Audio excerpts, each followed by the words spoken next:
Okay, so as you all know, huge day for Ripple, huge day for the entire crypto industry as we're going to get the Hinman documents, the Hinman emails. Now, Stuart Alderati has a great thread here on Twitter. We're going to go through this and also stick around to the end of the video because I've got a video to show you that kind of outlines everything related to Hinman. So I know a lot of people trying to get up to speed on what's going on, why this is such a big deal. This is going to be a very comprehensive, pretty long video here that outlines exactly how we got here. And we're going all the way back 5 years ago since Bill Hinman gave his infamous speech.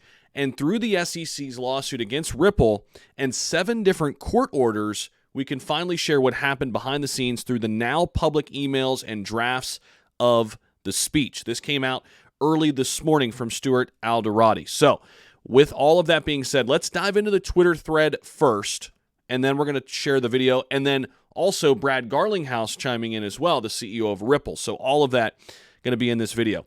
So he then says, we now can all see Hinman ignored multiple warnings that this speech contained made-up analysis with no basis in law, was divorced from the Howey factors, exposed regulatory gaps, and would create not just confusion, but greater confusion in the market. Now, keep in mind, Bill Hinman at this time worked for the SEC. They were talking about crypto. They were talking about, are they securities? What are securities? What are commodities? How do we differentiate this asset class? So he goes on to say, a refresher, Hinman, as head of the SEC's corporate finance group, gave a speech in June 2018 declaring that a token is not a security once it becomes, quote, sufficiently decentralized. And he invented factors to consider when making a quote-unquote sufficiently decentralized determination. Wasn't very clear. But that's why you're seeing all of these different altcoins trying to be decentralized. Why we've actually talked about what makes Bitcoin, Shiba Inu actually, and Dogecoin very different is they are truly decentralized. What does that really mean? There's no governing body. There's no CEO. There's no person you can, knock on the door and say, hey, are you home? We need to talk to you. There's nobody there. It's controlled by the people. Now, furthermore, although Hinman claimed that the speech was his personal view, he and the SEC touted it as guidance, and he was speaking on the SEC's behalf.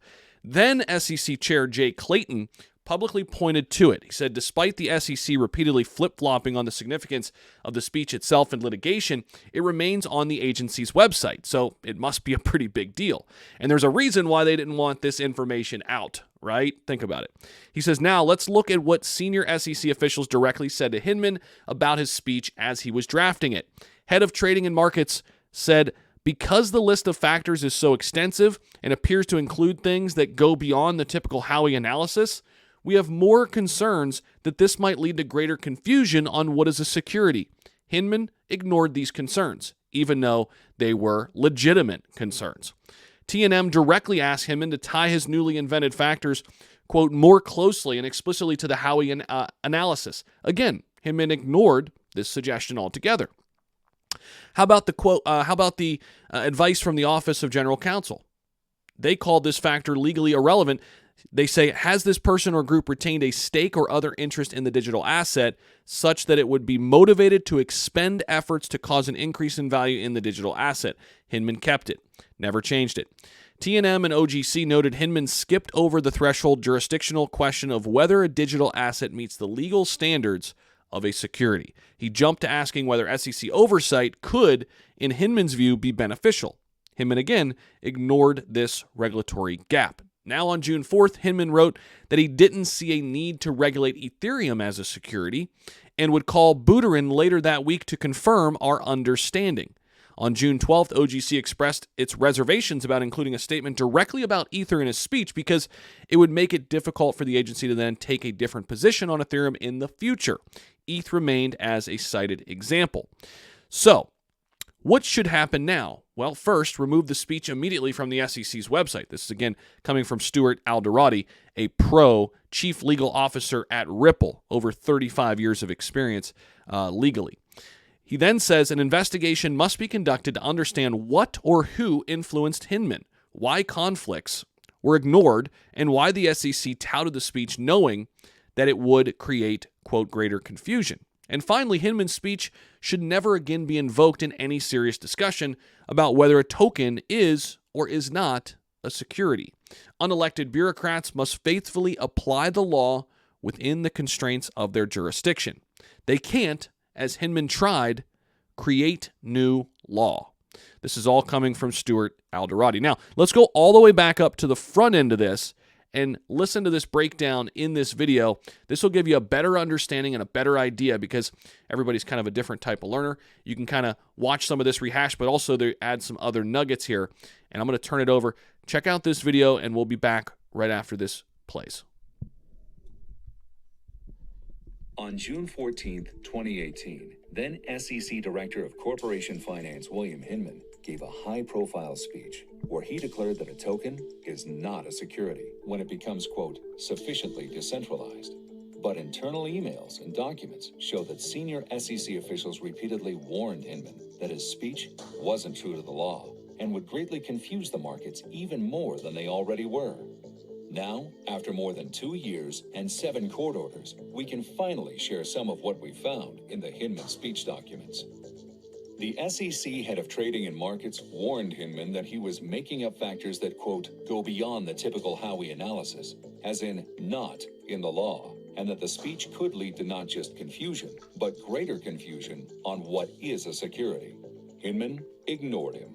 If the network on which the token or coin is to function is sufficiently decentralized, and the purchasers no longer have a reasonable expectation that a person or a group is going to carry out essential managerial or entrepreneurial efforts, those assets might not represent an investment contract. The same official told Hinman he should tie his speech, quote, more closely and explicitly to the Howey analysis. Hinman not only ignored him, but deliberately created factors beyond those identified by the Supreme Court in the Howey case. I wanted to just note a few things. This list is not meant to be exhaustive, but these are things that we look at. The SEC's own general counsel warned specifically that it's legally irrelevant if someone retains a stake in a token and is motivated to take action to increase its value, and that Hinman should delete it from the speech. And once again, Hinman ignored them and said without any legal support that it was important to ask. Has that person or group retained a stake or other interest in the digital asset such that it would be motivated to expend efforts to cause an increase in the value of the digital asset? Both Trading and Markets and the General Counsel also disagreed with Hinman's belief that if a network was sufficiently decentralized, information asymmetries would no longer exist, noting that a network creator would likely have more information than a retail holder, using Vitalik Buterin as an example. They warned Hinman that by creating this, quote, other category and focusing on information asymmetries, he was exposing a regulatory gap that the SEC may not have the jurisdiction to fill. Again, Hinman ignored them. As the network becomes more truly decentralized, the ability to even to identify a promoter or to make the requisite, and someone that could actually make the requisite disclosures becomes in many cases difficult or and perhaps much less meaningful.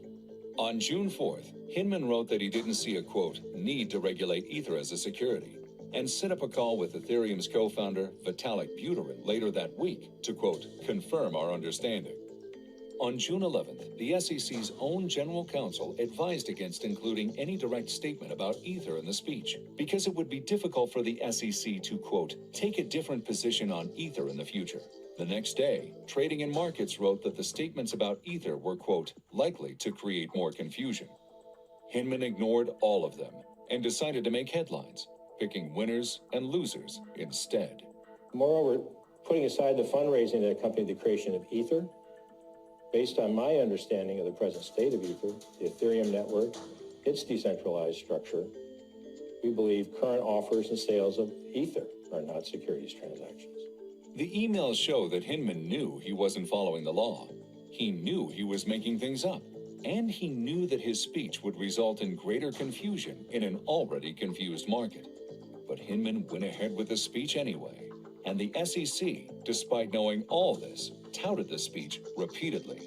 The SEC chairman himself pointed market participants to the speech. Bill Hinman recently outlined the approach we take to evaluate whether a digital asset is a security, and I encourage you to take a look at Bill's speech, which is available on our website. The SEC knew the speech didn't follow the law. The SEC knew the speech would create greater confusion, and the SEC knew Hinman was making things up. So why is the Hinman speech still on the SEC's website? Why was it ever allowed to be given at all? And why has the SEC pushed a policy of regulation by enforcement, falsely insisting the rules are clear? On June 14th, Okay, so very, very interesting there. And it is interesting that this is still on the SEC's website amid what's going on with this lawsuit. And there's a reason why they didn't want to toss this over, because this speech that was made back on June 14, 2018, it is not really played out the way that they had hoped, right? And it is interesting that, here's the other thing. They've allowed the markets to get so much bigger since 2018. They've allowed the markets and they've allowed exchanges, Coinbase and Binance, to get massive with no regulatory clarity, and now they're ruling with enforcement, right? I don't think that's just by happenstance. I think that's by design, right? They're taking things down that have gotten too big, right? And what they did here in 2018 was on purpose. I mean, it's very, very clear. They pretty much laid things out in a way that produced more uncertainty, right? We have evidence that Coinbase, just in the last year, has tried to reach out to the SEC on 30 different occasions,